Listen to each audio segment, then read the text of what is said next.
Hey, I'm Kate, and I would like to welcome you back to our fourth episode of our devlog series for our upcoming game Industry Giant 4.0. Last time we looked at the industries. Today we will follow the workers back to where they can unwind after a long day. So let's take a closer look at the towns.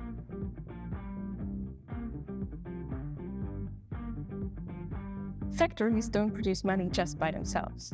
In order to generate revenue, your products need to be sold. And to do so, you need customers. In Industry Giant 4.0, the majority of your customers lives in towns. They have a certain set of needs, which determine the products being bought.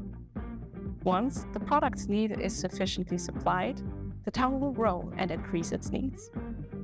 How exactly the town grows will now be shown to you by Timo.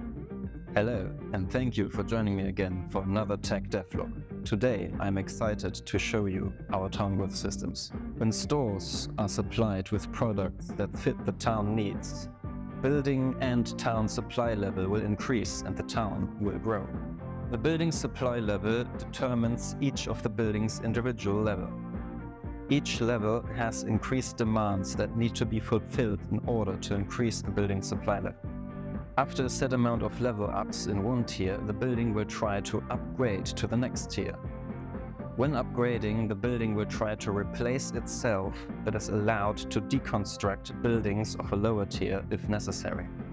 If there is no free space available, the building will stay as is.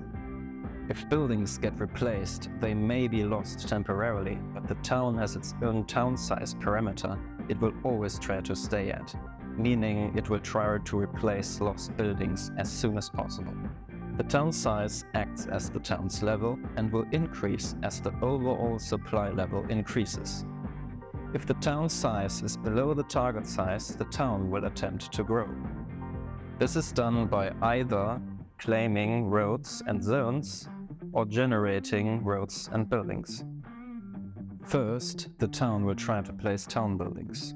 To do this, it will choose between available Tier 1 buildings according to the current year and try to place them along available roads it owns whilst taking collision routes into account.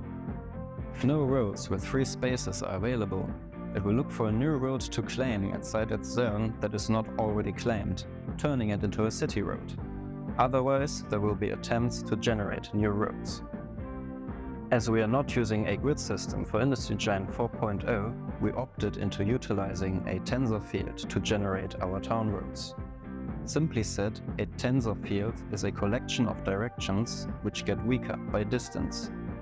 That way, newly generated roads are able to follow pre-existing roads, shorelines, and zone borders for a more dynamic look.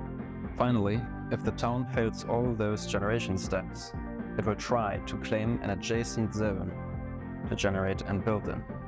If there are no more zones to claim, the process will simply come to a stop. That wraps up our fourth episode of our devlog series.